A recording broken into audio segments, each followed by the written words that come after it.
Hola a todos, ¿cómo están? Espero que muy bien. Vamos a comenzar esta exposición con la teoría conductista. ¿Sí? La teoría conductista es la primera teoría del aprendizaje con la que vamos a estar trabajando. Recordemos que la teoría conductista, el conductismo, es una teoría que se enmarca dentro del paradigma del empirismo que estuvimos trabajando con anterioridad, ¿sí? De ese paradigma empirista derivan las teorías asociacionistas, como se las conoce, y una de ellas es la teoría conductista con la que vamos a estar trabajando. En esta presentación vamos a ver las características principales de lo que es el conductismo clásico, y en otra presentación las características del conductismo operante. ¿Sí? Bueno, ahí están los dos textos de referencia con los que vamos a estar trabajando, un texto de Fernández Abascal y otro texto de Garrett. ¿Sí? Entonces, como les decía recién, vamos a estar exponiendo las características principales del condicionamiento clásico, ¿sí? Vamos en una primera instancia a contextualizar un poco cómo es que surge dentro de la psicología esta teoría, y después vamos a ir viendo sus conceptos principales. Bueno, la teoría conductista surge en Estados Unidos, más o menos en 1913, se toma esta fecha como una fecha donde se instaura la teoría conductista, porque fue el año en que Watson, que es quien ven acá en la foto, que se conoce como el padre del conductismo, Watson dio una conferencia en Estados Unidos en 1913, donde él postuló, ¿sí? Que la psicología debía estudiar la conducta, ¿no? Y ahí estableció los principales postulados de la teoría conductista. Entonces, acá vemos en la filmina que dice que el conductismo se opone a toda psicología del alma o de la conciencia. ¿Por qué dice eso? Como para contextualizar un poco, mientras que en Estados Unidos surgía el conductismo, en Europa surgían otras teorías psicológicas, como por ejemplo la teoría gestáltica o la teoría psicoanalítica. No es que surgía en ese momento la teoría psicoanalítica, venía de antes, pero tenía mucho auge en Europa, y eran teorías psicológicas que estudiaban o trabajaban con conceptos como, por ejemplo, el alma, la conciencia, el inconsciente, ¿sí? Y entonces es por eso que Watson, cuando da su conferencia y propone la teoría conductista, dice, bueno, en realidad la psicología no tiene que estudiar ni el alma, ni la conciencia, ni el espíritu, ni los sentimientos.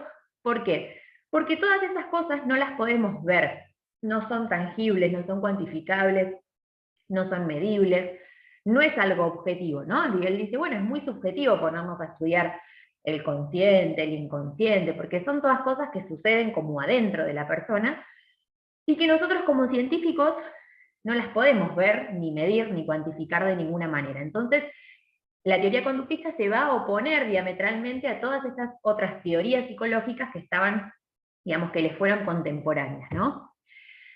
Entonces, ¿qué es lo que pretendía el conductismo? Bueno, pretendía justamente hacer de la psicología una disciplina científica. Bueno, si queremos que la psicología sea una ciencia y que utilice los métodos de las ciencias naturales, tenemos que estudiar la conducta. Nuestro objeto de estudio, el objeto de estudio de la psicología tiene que ser la conducta. ¿Por qué? Porque por lo que decía recién. La conducta es un concepto medible, observable, cuantificable, ¿sí? No hay nada interno o subjetivo que no se pueda medir o que no se pueda ver, sino que lo que podemos ver justamente es la conducta, y por lo tanto vamos a estudiar la conducta de los seres humanos. Y algo muy, digamos, un detalle importante es que, ¿se acuerdan cuando veíamos el paradigma empirista que decíamos, bueno, el paradigma empirista toma dos principios? Por un lado, el principio de de correspondencia, este principio que establecía que todo lo que nosotros conocemos y aprendemos se corresponde fielmente y punto por punto con lo que está ahí afuera, con lo que está en la realidad, y el principio de equipotencialidad, que ese principio lo que establece es que los procesos de aprendizaje son universales, son los mismos, e incluso son los mismos en todas las especies. Entonces, ¿por qué aclaro esto? Porque la teoría conductista es una teoría que pretende extender los métodos que se utilizaban en la psicología animal a, a los procesos más propiamente humanos. ¿Qué quiere decir esto? Que hacían muchos experimentos y tenían muchas experiencias con animales, y como toman este principio de equipotencialidad, donde dicen, bueno, los procesos de aprendizaje son los mismos, son universales y son los mismos en todas las especies.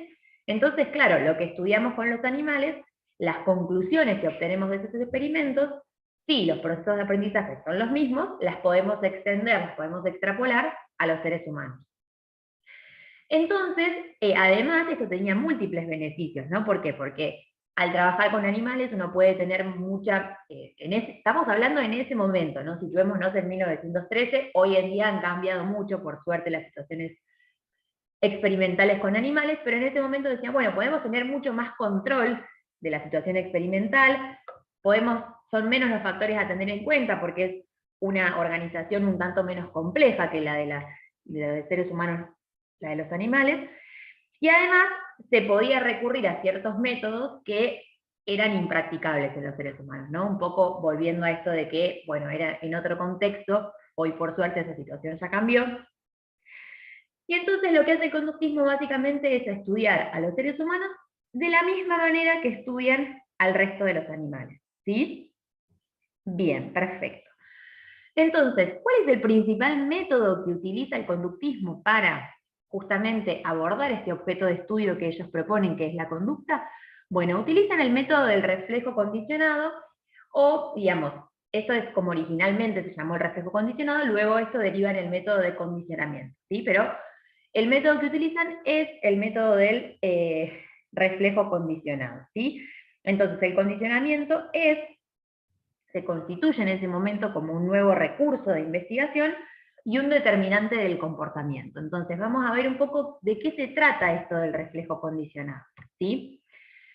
Casualmente, el reflejo condicionado fue un concepto que no lo propuso Watson, ni tampoco lo propuso nadie cercano a la psicología, sino que lo propuso Iván Pavlov, ¿sí?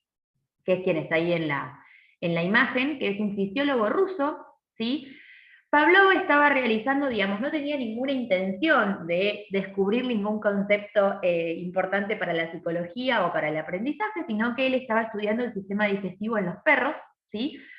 Entonces tenía un montón de perros y él les ponía como un tubito acá al costado y iba estudiando la salivación para estudiar, bueno, justamente el sistema digestivo. Y podríamos decir que de forma azarosa, o sin buscarlo, descubre el reflejo condicionado, ¿sí? Entonces, vamos a ver un poco de qué se trata, quizás lo han escuchado hablar o lo conocen, al reflejo condicionado. Bien, ¿qué pasa? Pablo, como trabajaba con muchos perritos, él todos los días les iba a dar de comer a los perros, ¿no? Y como yo les decía antes, vamos a volver, como yo les decía recién, él tenía un tubito acá que iba midiendo la saliva. Entonces lo que Pablo empezó a ver, bueno, sabemos que los perros cuando ven la comida empiezan a salivar. Y Pablo lo que empezó a ver es que el perro no salivaba cuando estaba la comida o le daban la comida, sino que salivaba previamente, que empezaba a salivar cuando lo veía él o veía alguno de sus colaboradores con el delantal blanco. Entonces dice, bueno, acá está pasando algo, ¿no? Y entonces es ahí que descubre este método del reflejo condicionado. Entonces, ¿en qué consiste? ¿No? Tenemos una respuesta, en este caso tenemos una respuesta refleja, ¿sí? Es decir, el perro, como decíamos recién, saliva naturalmente, no tiene que aprender nada, naturalmente los perros salivan porque es un reflejo ante la presencia de comida. Entonces tenemos la comida, que es un estímulo incondicionado.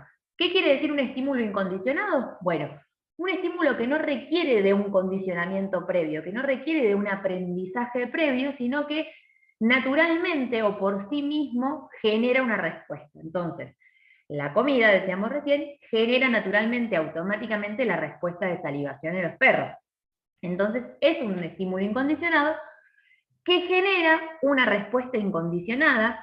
Vuelvo a repetir, respuesta incondicionada quiere decir que no requiere de un condicionamiento previo, que no hay un aprendizaje previo. Esta respuesta incondicionada es la respuesta de salivar, ¿sí?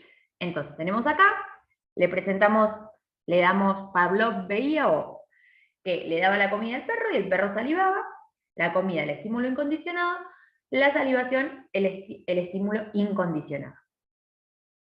Como él empieza a ver que los perros salivan cuando lo ven a él o cuando ven el delantal blanco, dice, bueno, a ver, vamos a estudiar qué es lo que está pasando acá. Entonces lo que hace es presentarles un estímulo neutro a los perros, y un estímulo que no genera ninguna respuesta, que es el sonido de una campana, ¿no? Entonces acá tenemos el estímulo neutro, que es la campana, y ahí vemos que en este perrito, que de paso voy a contar que es mi compañero perruno, entonces tenemos el estímulo neutro, que es la campana, y no genera ninguna respuesta en el animal, porque no es como no es un estímulo como la comida, que naturalmente genera la respuesta de salivación, sino que el estímulo neutro no genera ninguna respuesta. Entonces, ¿qué es lo que hizo Pavlov? Y en qué es lo que se basa el reflejo condicionado del condicionamiento, lo que hizo fue empezar a presentar de forma conjunta el estímulo incondicionado, que es la comida, junto con el estímulo neutro, que es la campanita. Entonces, ¿qué hacía él? Les daba de comer y sonaba la campanita. Les daba de comer y sonaba la campanita. De uno atrás del otro o al mismo tiempo, ¿sí? Para que se produzca un condicionamiento es necesario que se presenten de forma conjunta estos estímulos, ¿sí? Entonces, le daba de comer, sonaba la campanita. Le daba de comer, sonaba la campanita. Le daba de comer, sonaba la campanita. ¿No? Entonces, naturalmente, como estaba la comida, el perro salivaba, ¿no? Más allá de que le daba la comida y sonaba la campana, el perro salivaba, se presentaba la respuesta incondicionada porque estaba presente el estímulo incondicionado, que es la comida. Entonces, después de presentar numerosas veces, pero mucha cantidad de veces, y estrictamente uno después del otro, digamos, el estímulo incondicionado, el estímulo neutro, el estímulo incondicionado, el estímulo neutro, puntos, ¿qué es lo que creen que sucedió? Lo que pasó es que el perrito se condicionó y ante el mero hecho del sonido de la campana, ya salivaba, es decir, de tantas veces que se presentó el estímulo incondicionado, que es la comida, junto con el estímulo neutro, que es la campana, se presentaron numerosamente juntos, numerosamente no, una gran cantidad de veces juntos, y entonces eso ocasionó que el perro empiece a salivar, el perro salive ante la mera presencia del estímulo neutro, que era en este caso la campana. Entonces, ¿qué es lo que sucede en el proceso de condicionamiento? Que este estímulo que originalmente es neutro, que era la campana, que recordemos que decíamos que no generaba ningún tipo de respuesta, pasa a ser un estímulo condicionado. ¿Por qué es un estímulo condicionado acá? Porque fue un estímulo que para generar una respuesta requirió de un condicionamiento previo, requirió que se produzca un aprendizaje previo, ¿no? En este caso, que se lo presente junto con el estímulo incondicionado, que era la comida. Entonces, este estímulo originalmente neutro pasa a ser un estímulo condicionado y por lo tanto genera una respuesta condicionada, que es la respuesta de salivar. ¿Por qué pasa a ser ahora esta respuesta condicionada? Bueno, porque para poder ser una respuesta ante este estímulo, lo mismo, requirió de un condicionamiento previo, requirió de un aprendizaje previo, y entonces, ante la mera presencia del sonido de la campana, el perro saliva. La campana pasa de ser un estímulo neutro a ser un estímulo condicionado, y la respuesta de salivación pasa a ser una respuesta también condicionada, ¿sí? Entonces, esta experiencia con los perros fue la que tuvo Pavlov en su laboratorio y fue lo que lo llevó a él a proponer este concepto o este método del reflejo condicionado. Incluso se ganó un premio Nobel por este concepto que propuso. Y entonces el conductismo toma este proceso, toma esta metodología y dice, bueno, esto va a ser lo que ilustre, este proceso va a ser el que ilustre cualquier tipo de condicionamiento, ¿sí? El principio de todo condicionamiento, ¿no? Entonces, relacionar estímulos y dar respuestas permite descomponer la conducta humana en unidades simples y nos permite estudiarlo de una forma un poco más sencilla, ¿sí? Entonces, vamos a ver otro ejemplo. Por ejemplo, cuando nosotros vamos a sacar plata al cajero automático, ¿no? Vamos, sacamos plata en el cajero y empieza el sonido, ¿vieron? De cuando está contando la plata que hace... ¿no? Bueno, nos da el dinero y el dinero un poco naturalmente nos genera sensación de felicidad o de bienestar o bueno, como le querramos llamar, ¿no? O sea, no hay como en este momento no hay como un aprendizaje previo, sino que, bueno, genera como esta sensación de felicidad. Entonces, ¿qué pasa? El dinero actúa como un estímulo incondicionado que genera esta respuesta, bueno, yo le puse felicidad, ponemos alegría, bienestar, lo que querramos. Es un estímulo incondicionado que no requiere de ningún entrenamiento, de ningún aprendizaje para que genere esta respuesta de felicidad. Y el sonido del cajero en realidad es como un estímulo neutro, ¿no? No nos genera nada en sí mismo. ¿Qué pasa? Después de que vamos numerosamente, una gran cantidad de veces, numerosas veces, a sacar plata al cajero, ¿qué pasa? Vemos que esta sensación de felicidad empieza a suceder antes de que efectivamente tomemos la plata del cajero, que ya cuando aparece ya nos empieza a generar esa sensación.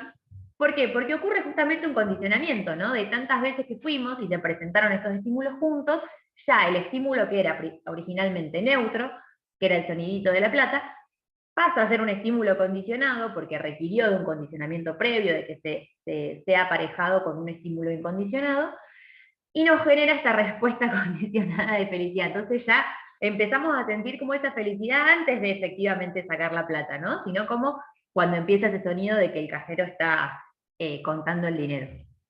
Bueno, y así podemos pensar en múltiples ejemplos de la vida cotidiana de condicionamiento, ¿sí? Bien, entonces, el reflejo condicionado, como decíamos recién, ilustra el principio de todo tipo de condicionamiento y además es el determinante de los comportamientos, ¿no? ¿Por qué? Porque el conductismo además decía, bueno, en esto que yo les decía hace un ratito de que dice, bueno, el objeto de estudio de la psicología tiene que ser la conducta, que es observable, que es medible, qué sé yo. Entonces uno podría pensar, bueno, pero entonces el conductismo que niega las emociones, niega eh, la personalidad de cada uno. Bueno, no, ellos van a decir, bueno, las emociones, los comportamientos se reducen a un conjunto de respuestas aprendidas que las aprendemos como relacionando estímulos y dando respuestas. Las aprendemos mediante el condicionamiento, ¿sí? Y la personalidad de las personas es un sistema de respuestas, ¿no? Es un conjunto de respuestas aprendidas.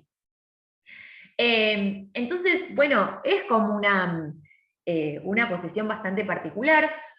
Incluso Watson hizo un experimento porque él quería demostrar que las emociones también podían ser condicionadas, y entonces hizo un experimento bastante cruel con un niño que se llamaba, es bastante conocido, es el experimento del pequeño Albert, un niño que tenía más o menos 9 meses, y entonces lo que hizo Watson es, bueno, estaba con el niño y le mostró una rata, no me acuerdo si era, bueno, un peluchito de una rata, pongamos, ¿no?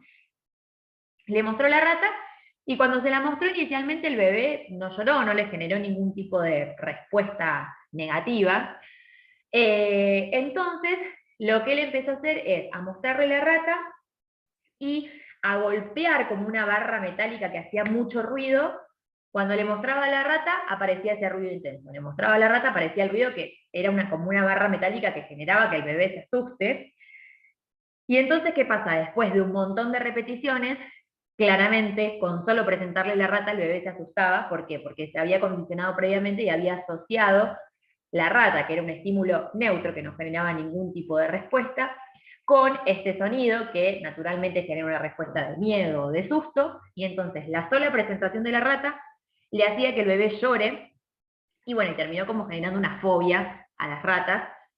Bueno, por supuesto que es una experiencia muy cruel y que por suerte ahora ya no se haría más, sería eh, poco ético que se haga, pero en ese momento Watson dijo, bueno, quiero demostrar que también las emociones se pueden condicionar, y tuvo esta experiencia. Entonces, bueno, un poco es reducir todo nuestro aprendizaje, nuestras emociones, nuestra personalidad, a un conjunto de respuestas aprendidas, a simplemente asociar determinados estímulos y dar respuestas, ¿sí? Y un poco lo que a mí siempre me gusta eh, reflexionar cuando hablamos de conductismo, es también como este lugar más bien, si nos posicionamos desde lo que es el aprendizaje, porque ellos dicen, bueno, ¿cómo aprendemos? Aprendemos de esta manera, asociando estímulos y dando respuestas, aprendemos mediante el condicionamiento. Entonces, podría pensarse en que es un lugar bastante pasivo el lugar que se le da al aprendiz o a la persona que está aprendiendo, ¿no? Porque es como simplemente decir, bueno, nosotros somos receptores de estímulos, y simplemente lo que hacemos es dar una respuesta ante esos estímulos, y queda como un lugar más pasivo para la persona que aprende. Incluso hay una frase de Watson, que ahora se las voy a mostrar, que un poco refleja esta idea, ¿no? Como decir, bueno, podemos condicionar de la forma que querramos a las personas manejando o viendo qué estímulos presentamos o qué estímulos se van a asociar. De hecho, él dice, dando una docena de niños sanos y bien formados y un mundo específico para criarlos, y yo me comprometo a tomar cualquiera de ellos al azar y a entrenarlo para que llegue a ser cualquier tipo de especialista que quiera escoger. Médico, abogado, artista, mercader, incluso mendigo y ladrón, sin tener para nada en cuenta sus talentos, capacidades, tendencias, habilidades, vocación o raza de su antepasado.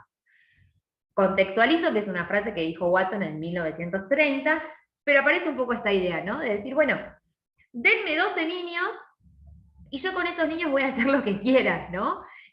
Los voy a condicionar y voy a hacer que algunos sean médicos, otros sean abogados, otros sean ladrones, otros sean mendigos, otros sean artistas, porque aparece esta idea como de fondo de un lugar más, como, bueno, eso, simplemente receptores de estímulos, que bueno, en educación lo podemos ver, ¿no? Esta idea que quizás había antes o actualmente, lo podemos charlar, del docente o la docente como la persona que tiene el saber absoluto y los estudiantes como meros receptores de esa información y que además lo que hacen es reproducir esa información y reproducirla exactamente, ¿no? Entonces, un poco como esta concepción del ser humano que se deja ver como más de fondo que propone la teoría conductista.